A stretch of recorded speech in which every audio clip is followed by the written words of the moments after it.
Hello, ladies and gentlemen, it's Steph. I hope you're doing well and having yourselves a fine, fine day.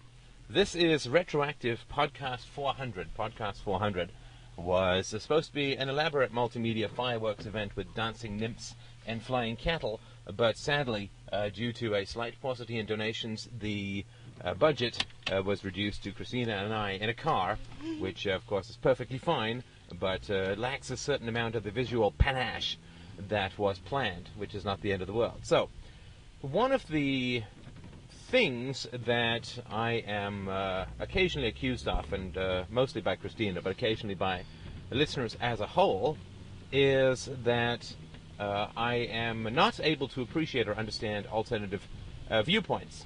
These people are entirely wrong. No, I'm kidding. So what I wanted to do was, I guess about a year and a half ago? About a year and a half ago. Christina and I, Christina and I went through a sort of role play wherein I took the part of a priest and Christina took the part of a little girl guide who was mostly naked. Oh wait, no. Sorry, that was something slightly different.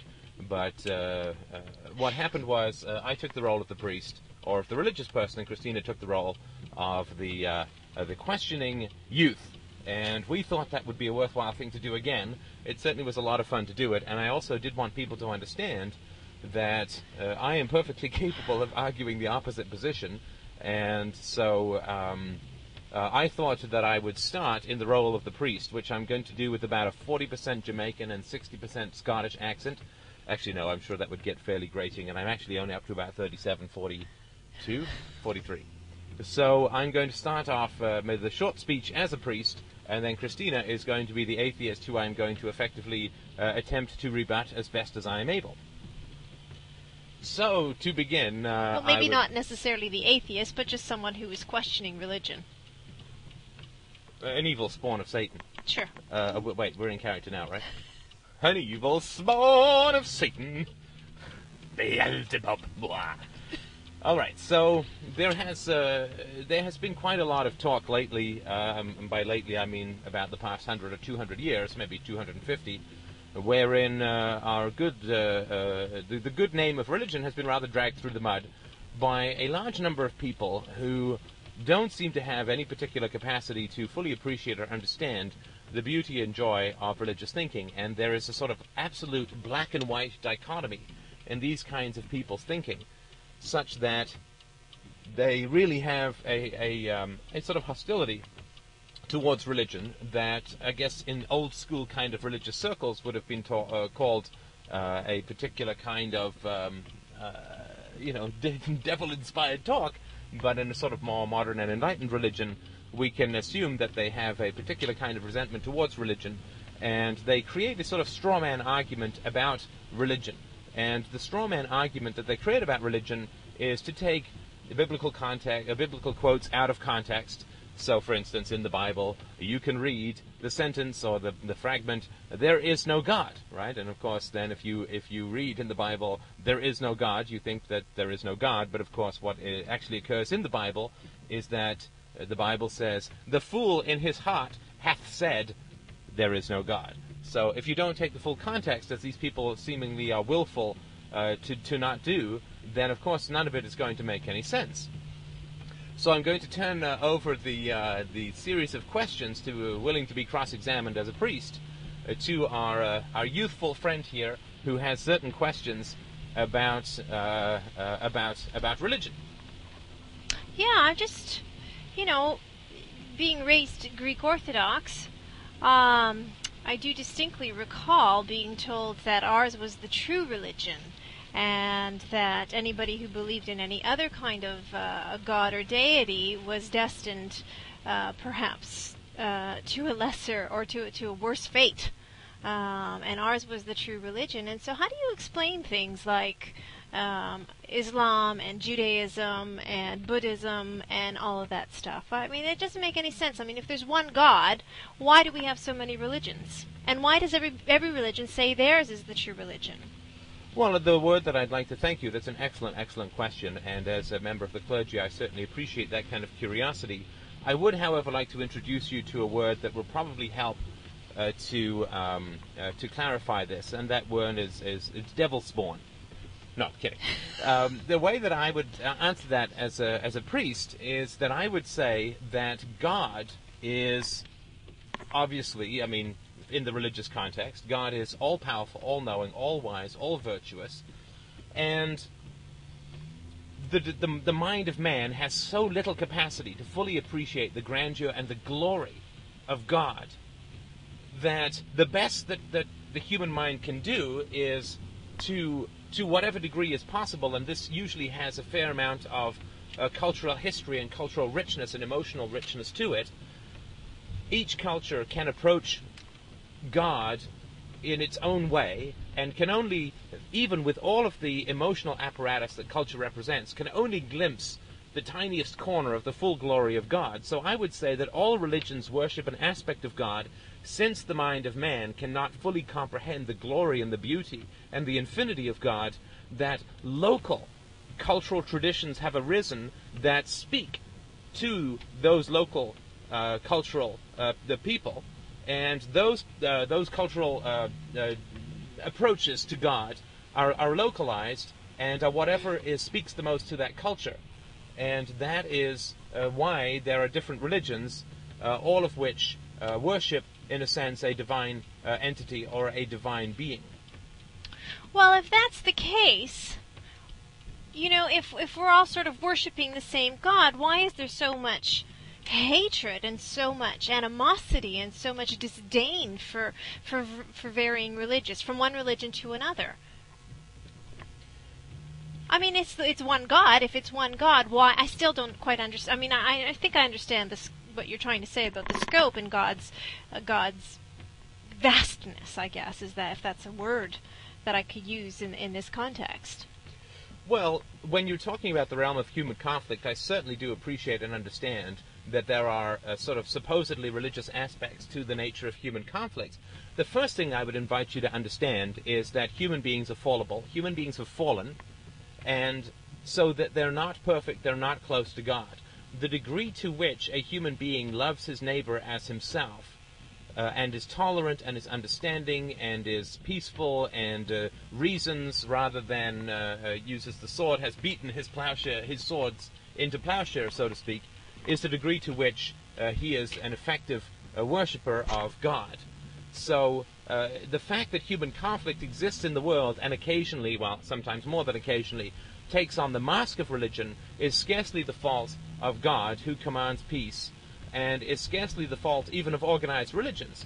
And if you really do think that it is religion that is the root of human conflict, then you're going to have a tough time explaining why highly, highly secular societies can be extraordinarily violent. And if you look at something like the communist regimes, which were specifically atheist and anti-theocratic, that they were the most bloody regimes of all. So I think if you look at that context, it's very hard to find a logical way to pin human conflict really at the root of religion. Human beings are fallen, they're vain, they're arrogant, they're deceitful, they're destructive. Not all, right, but the degree to which they are alienated from God. But we are made in the image of God. We are absolutely made in the image of God. And we are endowed with free will. But that's not possible. Sorry, let's just do one of these at a time, if you don't mind. I have no problem with these responses, but as a member of the clergy, I can only answer one question. I know that some people over in other radio shows can answer many questions at once in conference calls on Sundays when they should be in church. But I could only, as a divinely inspired being, only do one at a time. So, yes, we are made in the image of God, and God gives us a soul which is perfect, but we have a character, we have a body which has been corrupted, or which is prone to the temptation of evil. And we have free will, which allows us to either choose God's teachings, accept God's teachings, to love one another, to be virtuous, or we can go the other route and fall to the worser angels or the worser devils of our nature, I guess you could say. And that is our choice, right? God has given us that choice. God does not want slaves. God wants people who consciously choose virtue, who choose God, who choose godliness, who choose all the good things in the world. But of course, God would scarcely be a good, loving, and positive God if he just raised a bunch of sheep that had no choice. So we do have the choice to choose virtue, to choose godliness, and that is what makes virtue what it is. But everything that you say about God being a loving, virtuous being, entity, that only wants goodness. I mean, I was raised to fear God, that God was going to punish me for my sins, that, I had to be so careful not to step out of line, for God forbid I would end up in hell. Well, actually not hell, because as far as I understand, from the very little I got out of going to Sunday school, there is no hell according to the Greek Orthodox religion. I may be completely wrong about that, but that's the failing of my church. Well, that is, first of all, the reason that you feared hell so much was probably because you were a very, very, very naughty girl.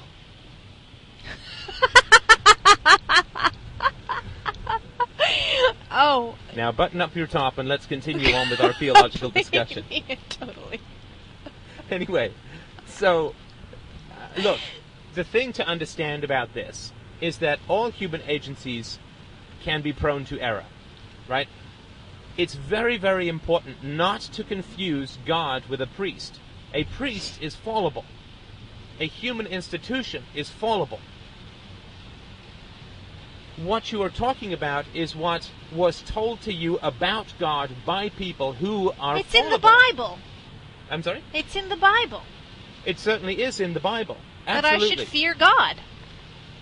It's in the God Old Testament. rages It's not so much in and the New Testament. storms and sets plagues out and floods and God is a horrible creature, a horrible entity.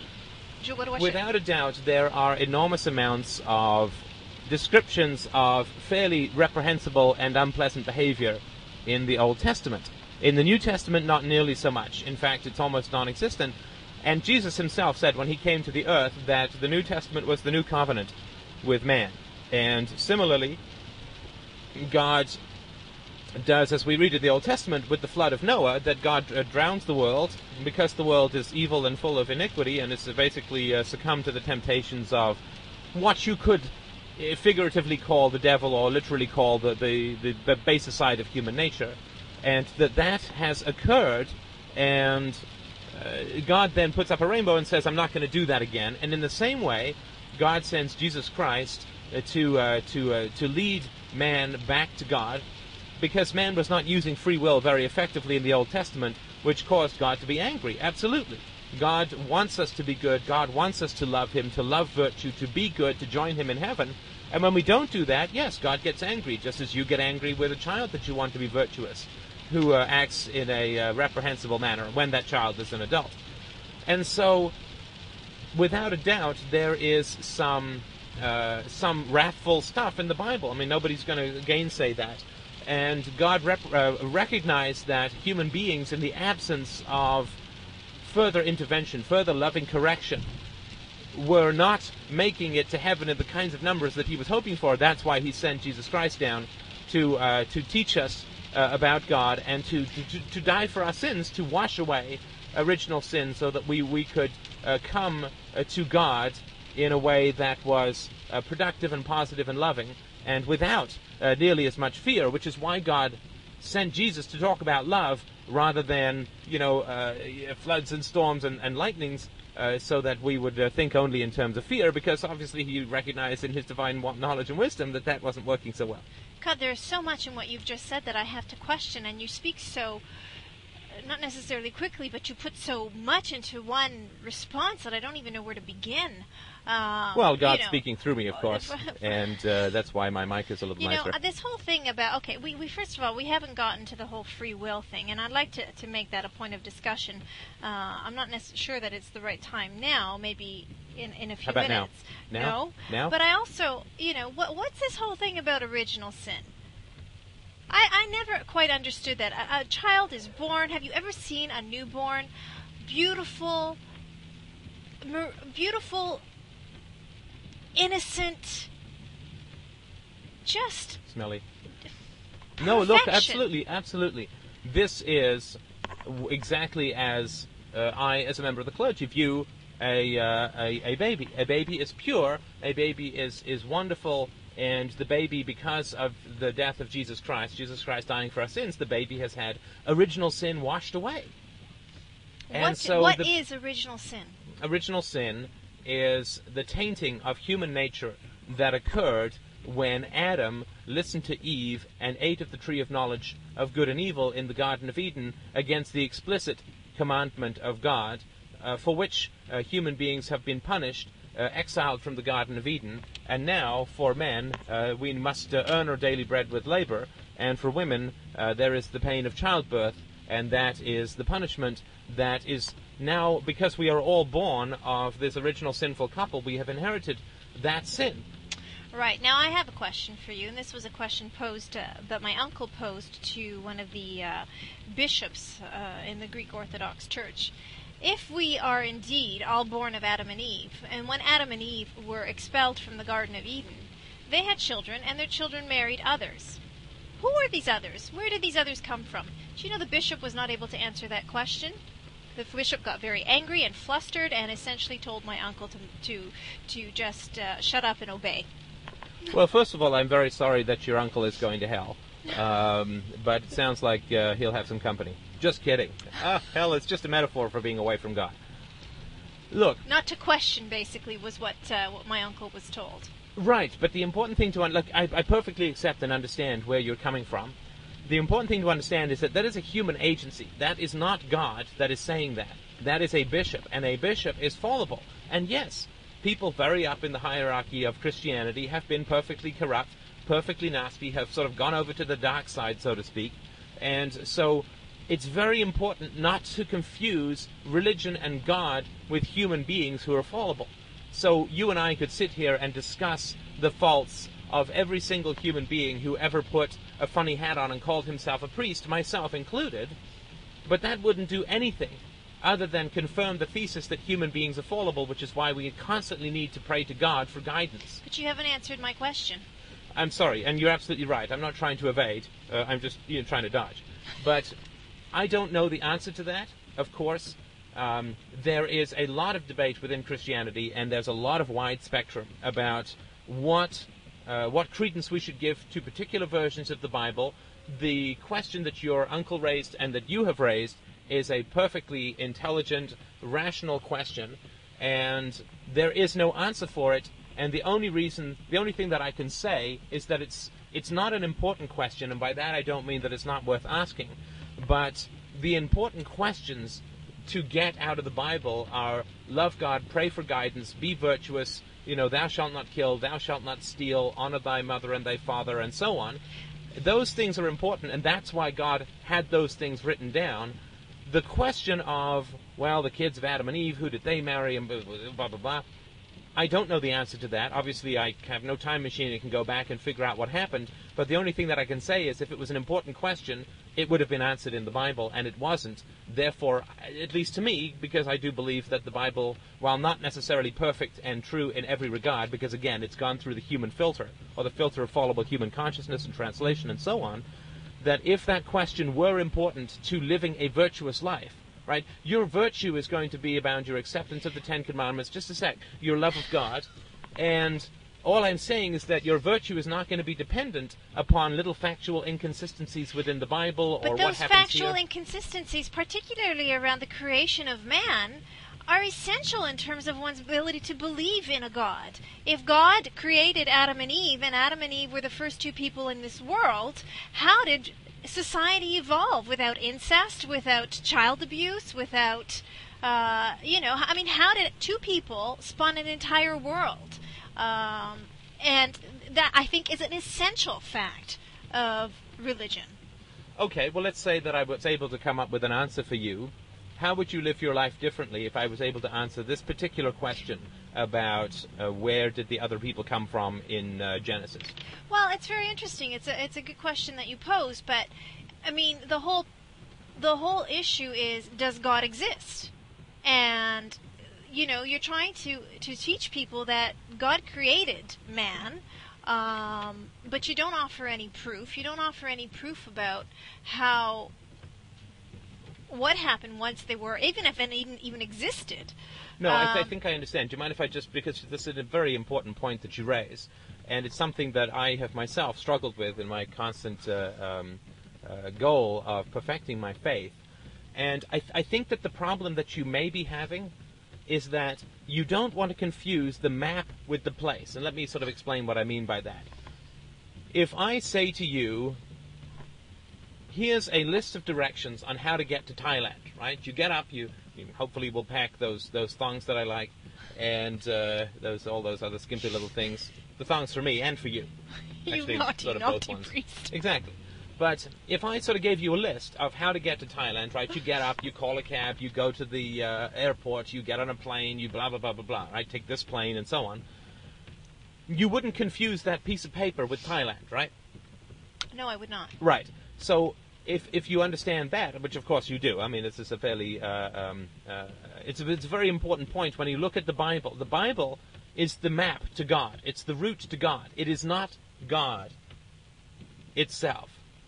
Right? Now the Bible, because everyone is different, right? Some people are very literal, some people are very figurative, some people are more imaginative, other people are more rational, and I'm guessing that you're more on the rational side, which is perfectly fine. But everybody has a different personality. That's part of the glory and multifaceted nature of God's creation. And so every human being, when reading the Bible, has a map to God. Now, look, the Bible has to speak to everyone.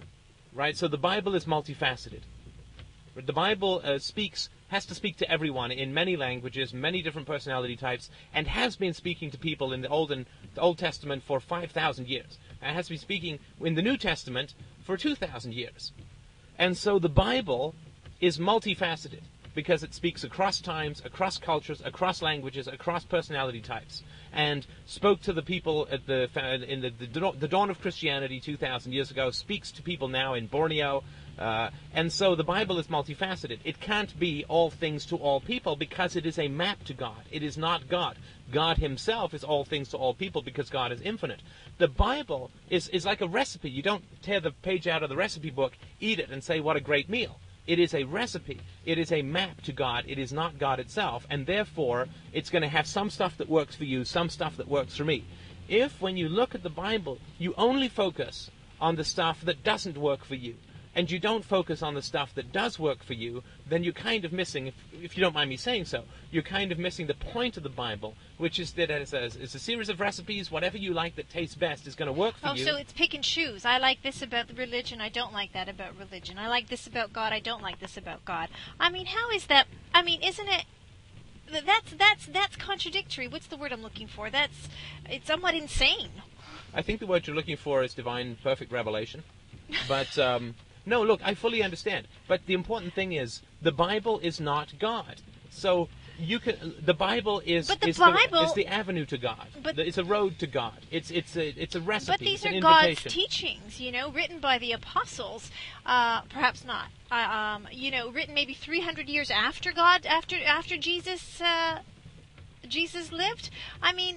But that's not. I understand where you're coming from, but that's presupposing the non-existence of God. You see, if you accept... How can I accept that there is a God? You're saying presupposing the non-existence of God. Aren't you presupposing the existence of God?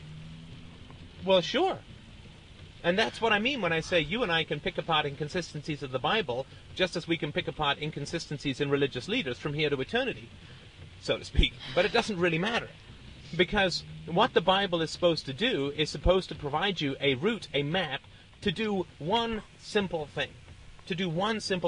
To pray to God, to Jesus Christ, and to establish a personal relationship with your Creator. That is what the Bible is designed to do.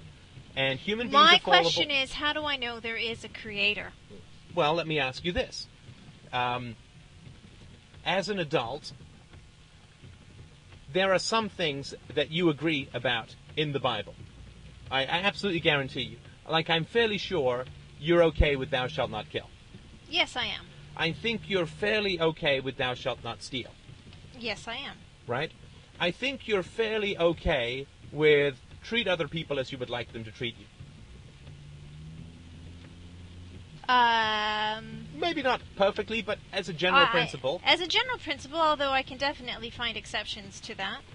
Sure, absolutely. You're a fussy, hyper-rational atheist, and I love you as my neighbor. But you can at least accept some things within the Bible that, love your children, right? You would have some relative relatively okay time with certain things within the Bible. I don't need the Bible to tell me to love my children. I don't need the Bible to tell me not to kill. I don't need the Bible to tell me not to steal. Absolutely. I fully agree with you there. And the Bible isn't telling you anything, because the Bible is just it's paper with words on it. The Bible is a portal. It is a doorway through which you say, okay, I don't agree with killing. I don't agree with murder. I think that people should be treated well. I think that children should be loved. And of course, you don't need the Bible to tell you to love your children, but there are lots of people who do, because you can look around the world and see lots of children who aren't loved. But where you find agreement with the Bible, that is the avenue through which you can reach through and get to God. Because it's a portal. Sure, it's a I can recipe. reach through the Bible and say, I'm going to spare the rod and spoil my child, but other people would say that, I have to beat my kids into submission, because that's what the Bible says. Well, but there is a lot of controversy, and look, that is a very controversial translation. There's a lot of controversy that the original word in Hebrew means discipline, and I'm sure you would be fully aware that if you raise a child with absolutely no discipline, that child is going to be spoiled, whether you're religious or not. The question whether the rod means something you beat your child with, it certainly would not be my interpretation of the original Hebrew word. But there are some pretty strong scholastic approaches which say that means if you don't give your child any discipline, you will spoil your child, which I don't think is that controversial a thing to say. But the literal translation... Well, but there is no such thing as a literal translation. That's why, and this, I think it's an extraordinary tragedy, this problem with the Bible and its relationship to atheists. The Bible is multifaceted. It is to some degree a work of art. It is, I do believe, at its core, an invitation to a relationship with your Creator, to the joy and the beauty and the universal benevolence of God. But I think it's a real shame, and I'm not saying that it's your fault. I mean, I'm not going to even guess what was in God's mind when all of this was going down. But if you focus on mistranslations of particular words, and the virgin was not a virgin, Mary, and you've got 2,000 years of screwed up Catholic men and so on. If you focus on that aspect of things, then you're missing out on what it's for, which is to get you into a conversation with your Maker. Like, let me ask you this. I know that you're an atheist, and I have no problem with that. I'm just sort of curious. When was the last time that you sort of knelt down and tried to get in touch with a possibility of a consciousness that was greater than your own? I'm not saying that you believed in God and the burning bushes and so on, and Jesus rose from the dead. I'm just saying, when was the last time, as an adult, you sort of knelt down to pray to a consciousness that was, say, maybe out there, tried to contact a consciousness that was larger than your own? Not necessarily larger than my own, but I definitely look inward to myself, to my instincts, to my emotions, for guidance, based on my own awareness. I appreciate that. It's a very, very frank and honest answer. Let me ask you another question. Before your sinful consortium with your godless husband-to-be, you did, as far as I understand it, believe in what is typically called a higher power. Can you tell me a little bit about that? I didn't believe in organized religion, but I thought there was a deity, a higher power, a divine entity,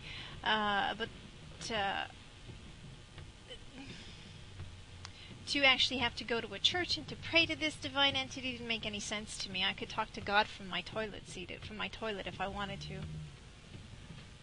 That I fully appreciate and understand, and but there was a sense, and look, you and I can absolutely agree that if your avenue to God, if your avenue to a higher being comes to you in the absence of organized religion, that you and I think, can agree that that is a perfectly valid way to talk to your Creator. It is perfectly valid to talk to your Creator without having to go and drink some fairly bad wine, eat some pretty bland crackers, and listen to somebody drone in Latin. I have no problem, and I think God has no problem, with you having a personal relationship with Him.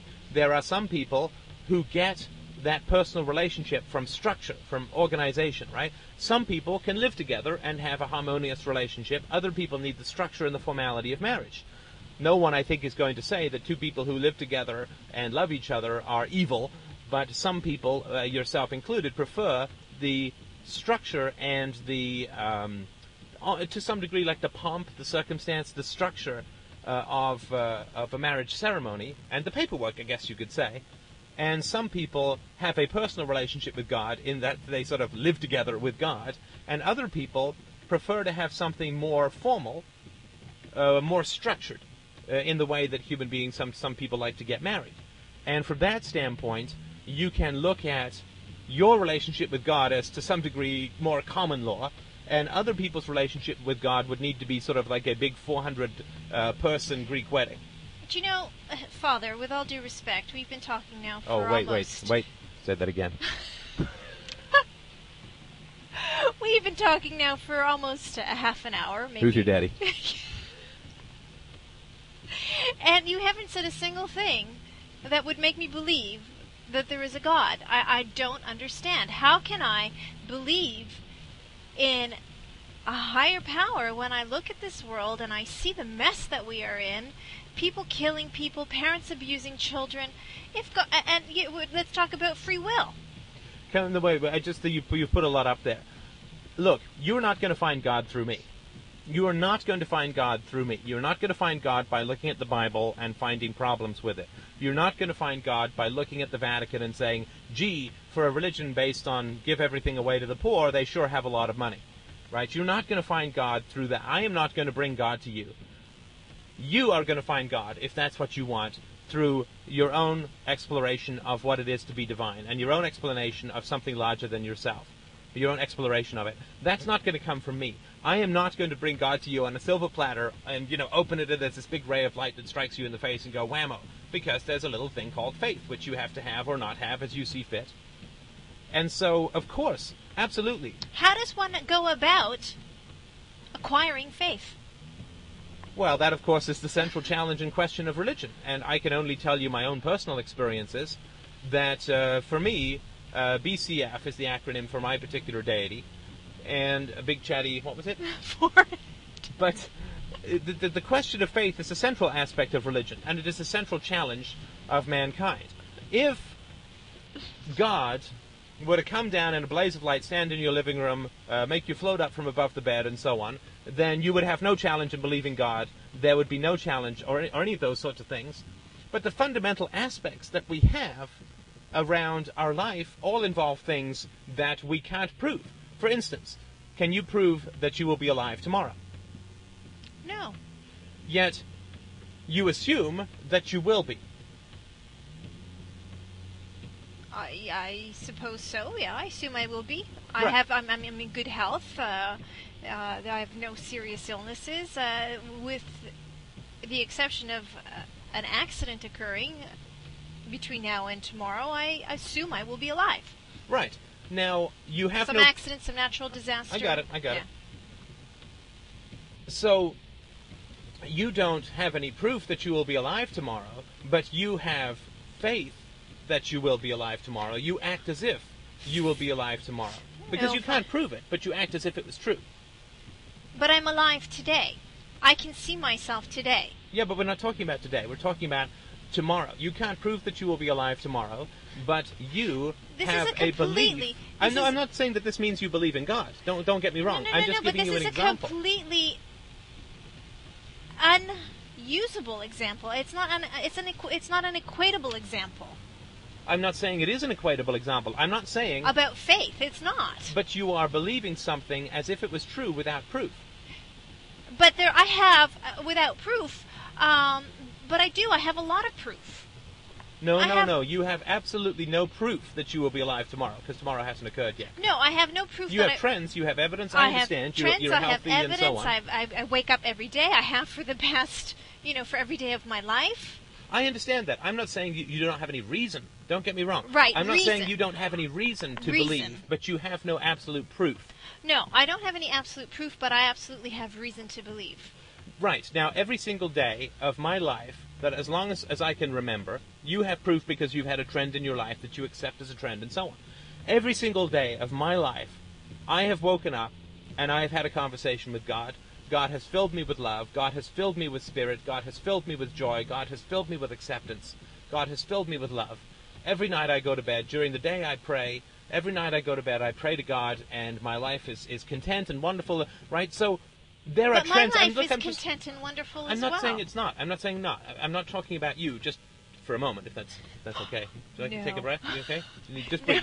It's Don't not have a about crash me. because you're driving, right? But that is a trend for me that is as certain to the very core of my soul as your certainty is that you get up and walk around and that you believe that you're going to be alive tomorrow without being able to prove it. I can't prove the existence of God in ways that would be empirical and scientific, and that's fine. That's the whole point of faith, right? If faith was science, it wouldn't be called faith. It would be called science. There's a reason that we have a different word for it, right? Because it is around a relaxation of inner defenses and outer empiricism to the point where you can find the quiet hum of the divine, if I can put it that prosaically, within your own life, within the universe, and have a conversation and a relationship with your Creator. Have yes, a relationship you can't trot with it out and prove it. something that's ethereal? Ethereal. I'm not Ethereal? sure How do what you you mean by word? that. How do you say that word? Ethereal. Ethereal. Ethereal? Yeah. Ethereal, yeah. I would say that absolutely God is ethereal. God is a fog that you can't see, right? God is an idea that is all-encompassing. God is a faith that fills the universe, which so shows you're up on no asking me science. to believe in something. You're asking me to believe in something that I've never seen, I've never touched, I've never heard, I've never smelled, I've never sensed physically. Sure. That is the challenge of faith. And I'm not saying that you have to. It's designed to make me crazy. No, I'm not saying. Well, first of all, then you're saying that I'm crazy, right? I am indeed. Okay. All right. You are the mental health professional, but I am, of course, the priest, indeed. so we do have a bit of a stall there.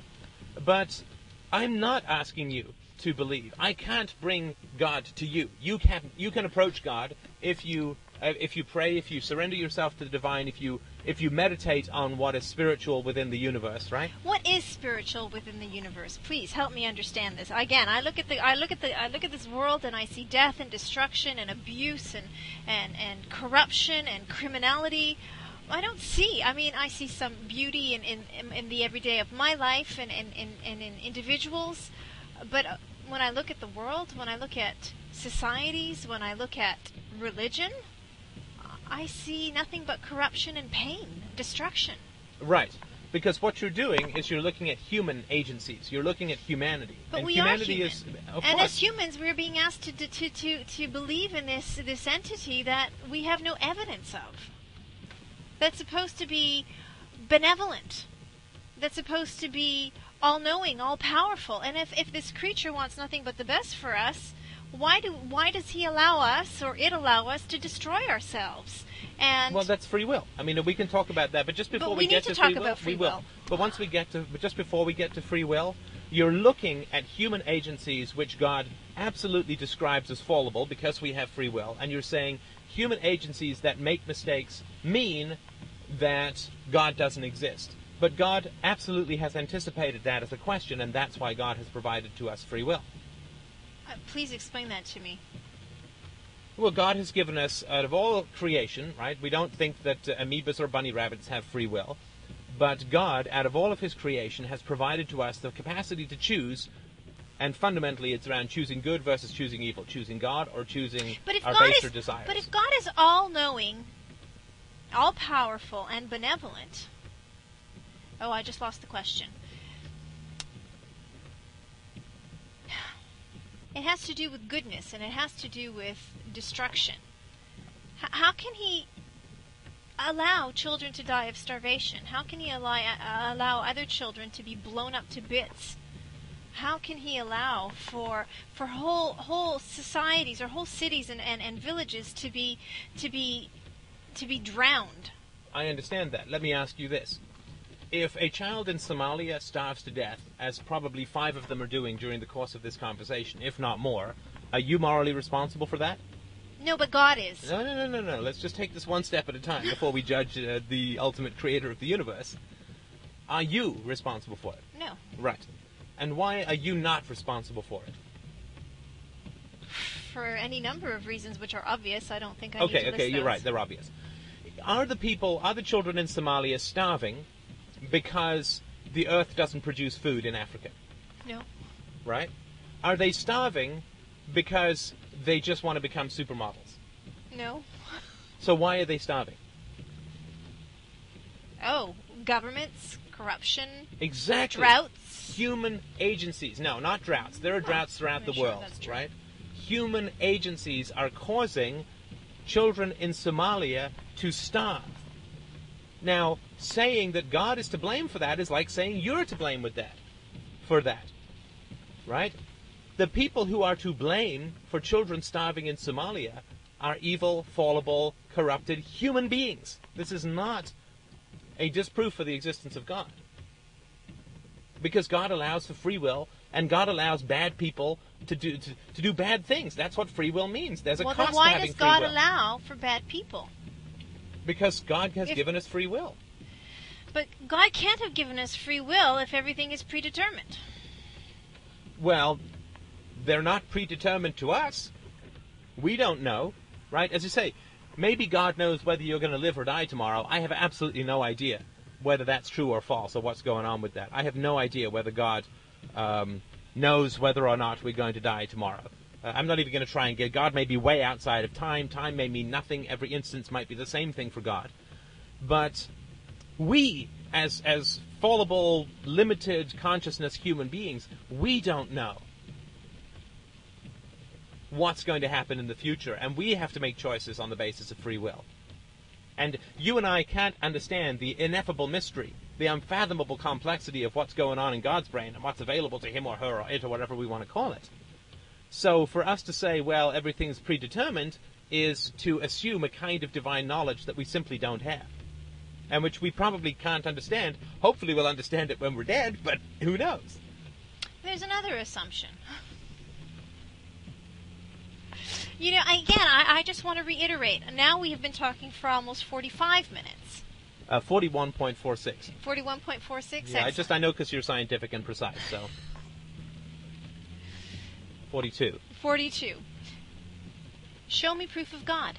Prove God exists to me, and I will believe in him.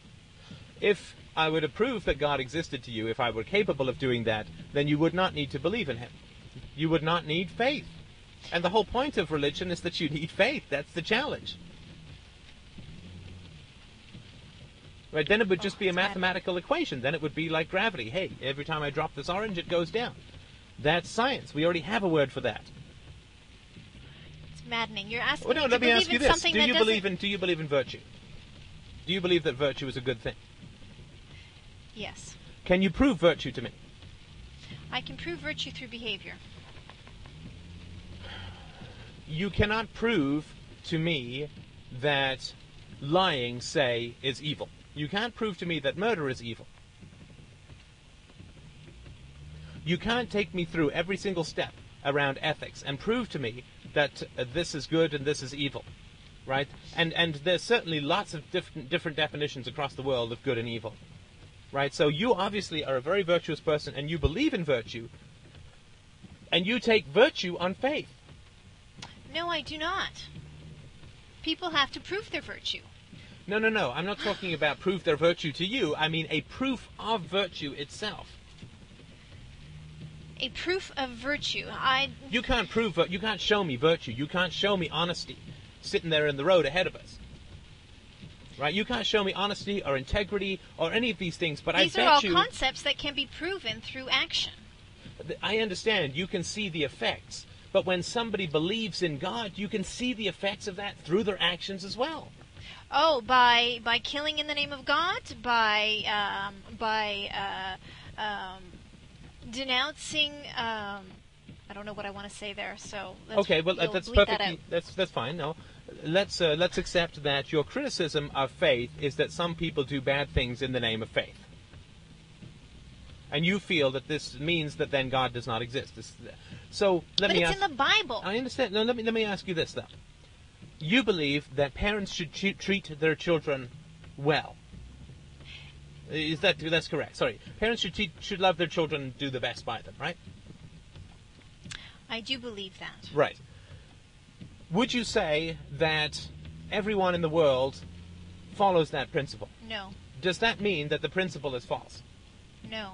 So the fact that people, even if people claim that all they want to do is treat their children the best they can, but they end up not doing it, does that mean that the principle is false? No, the principle stands. It just means that they're hypocrites, right? Absolutely. Got it. It's exactly the same with faith. Just because people claim faith to do bad things doesn't mean that God does not exist and that faith is not a good thing, any more than the fact that people sometimes say all they want to do is love their children and then end up treating them badly means that people shouldn't love their children. Whew. Okay, I will give you that one. You know, you rationalists are really tough. I think I should start a Sunday Preacher Hour podcast maybe to combat the evil of this freak domain radio I keep hearing about. I understand that there are fundamentalists in Christianity and in atheism. And look, Marxists are atheists, right? Wouldn't you say that there's an enormous amount of evil that is done in the name of anti-religion? 70 million people killed just in Russia in the 20th century? That's pretty bad. Yeah. I don't want to talk politics. Oh, no, I understand. And I'm not trying to draw you into a discussion of communism, God listener, but all I'm saying is that criticizing or placing all of the evil in the world at the foot of religious faith is unfair. Unfair and, you know, a little sort of, I mean, I hate to sort of say it, but a little sort of beneath you. It sounds a little bit like a bit of a straw man argument, like all the bad things in the world happen because people believe in God. That's, that's ignoring a lot of evidence, because people right? believe in God. I mean, if God exists, all the bad things happen in the world because God exists. Well, no, because we already went through that with the children starving argument. That's not your fault. That's not God's fault. That's sure, the fault God's of human fault. agencies. But God created man. And God is God gave man all-knowing, free and God will. is all-powerful, and God gave man free will. If God is all-knowing, then he knows exactly what's going to happen. Isn't he then responsible to intervene? That's what I wanted to say before. Isn't he then responsible to intervene when something bad is going to happen? Okay, let's take a look at that. How would you think that God should intervene in Somalia, starving kids in Somalia? If God created this universe, and he believes in beauty and love and generosity and kindness and goodwill, then why has he created a world wherein we are destroying each other? I got it. You've said this now about 50 times. Absolutely, and it's my basic premise. No, but I'm asking you for a specific response here. How should God... God should ensure that children have food. I understand that. How practically, in the real world, should God reach down with his big ghostly finger and fix the problems in Somalia? Let's just say, I don't know, we're making up. If God is miraculous, right? if God is miraculous, we will wake up, the children will wake up in the morning and find food in abundance on their tables. Got it. Okay. So God should sort of snap his fingers absolutely. And create food Yes. Where there is no food already. Yes. Got it. And then what? So the children eat and they have a meal. Then what? Oh, they continue to have meals. They do not have to worry about where their next meal is coming from. They get education. They wait. So hang on. Well, we did the food. Mm-hmm. And then how does God give them education? God miraculously builds schools. They wake up, there's a brand new school with all the books and materials that they need to learn language and reading and writing and ideas and creativity and thought. Okay, so wait. No, I understand. And so does God create teachers? Like, does he snap his fingers and create teachers as well? Yes. Okay. Now, does God sort of inhabit the brains of those teachers and make their mouths move, and so they only teach good things and don't teach bad things? And exactly. So why is God not in my brain? Wait. Why is God not in my brain? I got it. Well, you can't keep jumping around like this, though. We've got to follow one argument to its conclusion. No, because... No. Let's finish the Somalia thing, then we'll go into why God isn't in your brain, and it's because you won't listen to me. No! But, look, the question is, first of all, if God creates all of this food for these children, the soldiers will steal it. Well, God would get rid of the soldiers as well. Got it. Okay, so God kills all the soldiers. No, but God turns all the soldiers into good, benevolent, loving people who are generous and kind and productive. So God turns them into, like, robots. No. God takes away their free will. God takes away their capacity to make choices and turns them into little domesticated farm animal robots that just run around doing whatever God does because he's the puppet master. Precisely. That's exactly what I'm saying. If Look, God exists, he's a puppet master. God does not have the same relationship to the Somalis that you have to your husband. It's different. It's different. Your husband likes that. So that's very different. I just sort of want to point that out. Not everybody wants to be stripped of free will and be a happy little oversexed robot. Sorry, I don't know where that came from. Probably from today. But do you sort of see where I'm coming from, though? That as soon as God starts intervening in human affairs, basically what's going to happen is God's going to end up running everybody's brain like a puppet master, and it's going to be a complete farce. It's going to be completely pointless. Right? So God gets to sit up there and watch us destroy ourselves, and he amuses himself with our petty battles and wars, and I mean, I think that's a pretty bitter way to approach the question of God. I think that God is extraordinarily sorrowful. And the other thing that I would say but too. how do we know he is sorrowful? How do we know? Well, that's because you don't have a relationship with him. No, I have prayed to God. You are clearly making an assumption that God is sorrowful. You're assuming that he exists, and then you're assuming that he's sorrowful. No, I pray to God. This is you not pray madness. to nothing. Well, but you're assuming that God doesn't exist, and that's the question at hand. But you're assuming that he does exist, and you haven't given me any evidence to believe that he does exist. And I'm saying to you and that my I can't give you evidence. Exactly. You can't give me evidence, and therefore I cannot believe in the existence of God. I need evidence. My senses tell me what is real and what is not real. And then my reason helps me to understand the information that's coming to me from the outside world. Got it. And I don't get any sensual information that I can reason or work through that tells me that God exists. I totally understand that, and I'm not going to make up arguments like, have you ever seen X-rays or sunbeams or have you ever seen ultraviolet rays or anything like that? No. You know the effects of X-rays because they have a template on the picture. You know the effects of ultraviolet rays that you can't see because you get a sunburn. And you know the effect of somebody who has a true relationship with God because you see virtue and love coming out of their heart. That's so not true. I'm just going to say that I'm not going to have those arguments with you because I don't think that they would do anything to convince you. My parents have a relationship with God, and I don't see any virtue and love coming out of them. Right. Please and so don't I would insult say, me. But I would Please don't insult me. But I would say that that's like saying that somebody who's in a cave is getting a suntan. And, of course, they're totally pale. Well, the fact that they're totally pale means that they're not getting a suntan. And the fact that your parents are not good people means they don't have a relationship with God. They have a relationship with fallible, human, corrupt church people. They would tell you they speak to God and God speaks to them. Of course they'll say that, but they're not virtuous. The same way that you do. But they're not virtuous. But they claim virtue, of just course like they you do. I haven't claimed virtue yet. Just to be on record, I haven't claimed that I'm virtuous. Right, so let's not jump the gun as far as that goes, if you don't mind. But I will give you that. Your parents will certainly claim that they're virtuous. But so what? The question is, what do they do? And you know if somebody has a close relationship with God because you see the love and the divinity and the spirituality flowing forward from them. And if your parents don't have that, then what they've done is they've got trapped in empty rituals of a formal organized religion that's full of fallible human beings that are probably taking them for money. But God has created these fallible human beings. God has not created fallible human beings. God has created human beings with free will. The human beings create their own fallibility through their choices. Okay, let's talk about free will. I was hoping to dodge that one for a little bit longer. No, let's really tackle this one. Okay, God go. is all-knowing, God is all-powerful, and yet God is benevolent and good.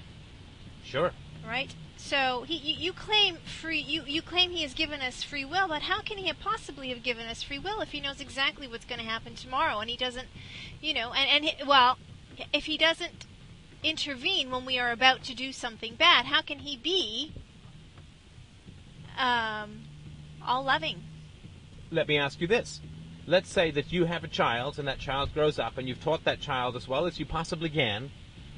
Are you going to be there to step in and control and hover and smother that child as that child tries to make every single decision that might possibly get him hurt? No, but I don't claim to be God. Well, yes, but we would assume that if it's bad for you, that it might conceivably be bad behavior for other entities as well. No, I don't think so. You would let your child, when he became an adult and you had taught him well, you would let that child go out and make his mistakes, and make his successes and do all the right and wrong things that could happen. So does God... No, let me finish. My thought. Let me finish my thought, then you can have it, right? Oh, but I'll lose mine. Excellent, that's fine.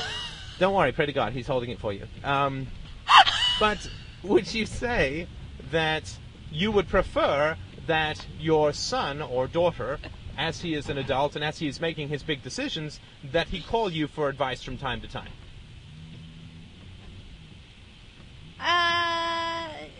Advice, Just sure, why step not? a little closer, the trap isn't very deep. So you would not control this person, of course, but you would appreciate being asked for advice from time to time. You think that you could help. I'd be willing to offer an opinion, yes. You would prefer to offer an opinion if a big decision was going down. Like you'd like to meet your son's fiancée. I would, but I would in no way tell my son whether or not he... Well, no, that's not true. Go on. Of course you wouldn't tell your son whether or not he could marry the girl or not. I couldn't tell him whether he could. He absolutely could. I could definitely give him my opinion on whether or not I thought the woman had some good qualities. Right, but you would not force your son, you wouldn't lock him in the basement if he wanted to marry this woman, even if you felt she was not the right person. You would let him make that mistake. But you would prefer to be asked, but you also cannot force your son to ask you for advice. Oh, you are treading No. This is not hard, right? You absolutely agree with me. I guarantee you absolutely agree with me. No, I just think about my parents. I mean, would I have wanted them to tell me whether or not they wanted me to marry Of course you wouldn't BCF? have. Of course you wouldn't have, right? You're free to marry that godless, big, chatty sinner. Right? But you would prefer to be asked. You cannot force someone to ask you your advice, and you will not intervene directly to prevent them from making mistakes. Right? You're available, but you don't enforce. We keep going. Okay. Sorry, that was just car directions. Go ahead. I'm available to offer an opinion, but I don't enforce, yes. Well, that's exactly God. God does not enforce. God is available for his opinion to be sought. So God wants you to pray to him. Right? The same way you want your son to call if he's going to get married so that you can talk to his fiancée. Then why does God allow parents to abuse children? Because... Because I can't answer that fundamentally. Because I would not allow my son to abuse his child. I would not allow my son to abuse his wife. I would not allow my son to abuse anyone. Right. Why does God allow parents to abuse their children? Have you tried asking God that? Because you're asking me like I somehow know the brain of God, and that's sort of like asking something totally secondhand. My suggestion would be, I'm not saying to believe in God, but I'm saying put the question out there and see if you get any kind of answer. Because it's an important question. It's an essential question. Mm-hmm. I think it's an essential question. And I'm saying that you need to, if you want that question answered, to ask God. Because it's like you're saying to me, go ask your father this, go ask your father that. For me, I'm saying go talk to Dad. Yourself. And if he turns out to be totally mute after you spend some months praying to him... But I have no one to talk to. Who's going to answer me? Well, when was the last time you tried praying? I went to church every Sunday as a little girl. Right. You went to a human institution full of fallible human beings, and you have not had a direct relationship with your Creator since. And you probably didn't even then. So you're blaming the human institution for an alienation from the Creator. Are you not part of that institution? Look, I think there are good priests and bad priests, just like there's good and bad in everything. And do you think in that I'm a decent priest. And do you think in my entire community there wasn't one individual who was able to say this is a bad priest, we need to find someone else? Look, I can't conceivably go back and examine the history of your relationship with your church 20 years ago. I can't answer those questions for you, but I can say that priests, even bad priests, are still recipes towards getting to know your Creator. There's still avenues, there are still portals. They may be full of complete nonsense, telling you all the wrong things, using terrifying stories of hell because they were themselves frightened as children, and all that stuff is bad, but all you do is you go talk to God. Right? If you feel that the stories of hell are bad, you go to God and you say, God, is there hell? George Bush talked to God, and God told him to go start a war in Iraq. No. God did not tell him to go and start a He war says in he Iraq. did. Of He course says he I says talked he did. to God. I prayed to God that I prayed to God. I didn't know what to do, and in the end, God talked to him, and he started a war in Iraq. And I absolutely guarantee you that that was not God that was talking to him. And do you know how I know that? How do you know that? Because he started a frickin' war in Iraq. Right? So if somebody says, I'm a really honest guy, and then steals from everyone, and then says, I'm a really honest guy, do you believe them when they say, I'm a No. really honest guy? No. So when somebody says, I asked the all-loving, all-merciful, all-wise God whether I should go and start killing foreigners, and that God said yes, do you believe them when they say they talk to God? No, because I don't believe God exists. Well, that's a different argument than you were saying before, though. I'm saying that you know whether somebody has a direct relationship with his Creator based on their virtue. And you say, well, all these people who claim this direct relationship who aren't virtuous, and I'm saying, well, of course not. That's how you know that their claim is a false one. I feel like we're going around in circles. I don't That's feel like okay, anything because- has been answered for me in our conversation. We've been talking for over an hour now. Quite right.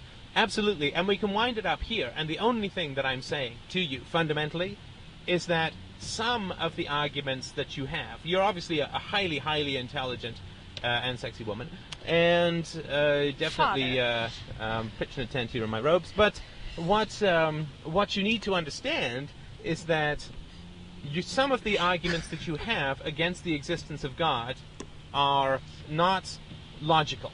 I'm not saying that that means God exists and that you should pray to him or shave your head or join the Hare Krishnas or anything like that.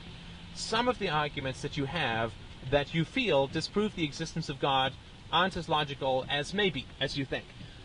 And the only thing that I would suggest is you can't base your belief in the existence of God on conversations that you have with a fallible human being. I'm not omniscient, for heaven's sakes. You can't base your belief on the existence of God on contradictions within a book written by fallible human beings with divine inspiration, but who knows what happened and blah, blah, blah, blah, blah. The only way that you can determine the existence of God for yourself is to have a conversation with God over a long period of time. And yes, if you shout into the wilderness with a true heart and an open mind for years and nothing happens, sure, but you've got to earn your way through that, because it's a pretty important question. The question that you need to ask is, these questions are to be asked of God, not of human beings. To be asked of God, but you still, I And the first question to ask is, do you exist? But you can't ask me, because I can't prove it to you, because then there would be no such thing as faith. The first question is to ask God, to ask the heavens, to ask your spirit, to ask your soul, to ask your heart, does God exist? And you will not get that through arguing syllogistically with other people, because otherwise it would be science, not faith. But science is something that I understand. Science is something that we all understand. Absolutely, and you don't understand God because you don't talk to God. It's like saying, I don't understand this guy who's speaking Latin when you don't speak Latin. Go learn Latin and then you'll understand him. And if you pray and open your heart and your mind to God, then you will have the possibility of understanding God. But in the absence of that, saying you don't understand it doesn't mean anything, because you're not open to it and you're not trying to learn about it. Are you saying that the only way I can achieve virtue and love and beauty in my life is through God? Well, that's probably a conversation we should have at podcast 500. And the reason for that is that then we have to define what those things are. Well, what's the purpose of God? Again, you're trying to ask me questions that you should really be asking God. Because I can have, and I do have. I have tremendous love. I have tremendous beauty. I have tremendous But that's virtue. love of Satan. That's very different. That's Wiccan prancing and dancing naked with duck fat rubbed all over your heavenly body. Is this where I'm going? Yeah. Okay. So let's pick it up again for sure, because we are going to need a nice juicy go back for podcast 500, and hopefully this hasn't converted half the Free Domain Radio listenership to religion. But I just wanted to thank you so much, my naughty little girl guide cookie seller, for asking excellent and penetrating questions of a false and deceptive priest and McCallum. And what we hopefully will do is we will pick this up again and we will talk about this question of virtue and its relationship to religion. But I just wanted people to understand that I do understand the opposite opinion, right? So this will be a nice podcast for me to have when all of the Christians write to me telling me that I don't understand anything about religion and have no sympathy for or possibility of understanding the opposite viewpoint. And I'd like to thank, we had another signer-upper today for the subscription service of Free Domain Radio. $18 a month. Please, people, it's nothing. It's a movie and a half. And you get all of this. And you get all of this, and you get all of that. And also, I had a very kind donation this morning from a long-time listener. I hugely appreciate that. It's making me think that it might be a hugely profitable industry to have personalized podcasts. Still working on that as a theory. So thank you so much for listening. I really appreciate it. I'll talk to you soon. Good night, everyone.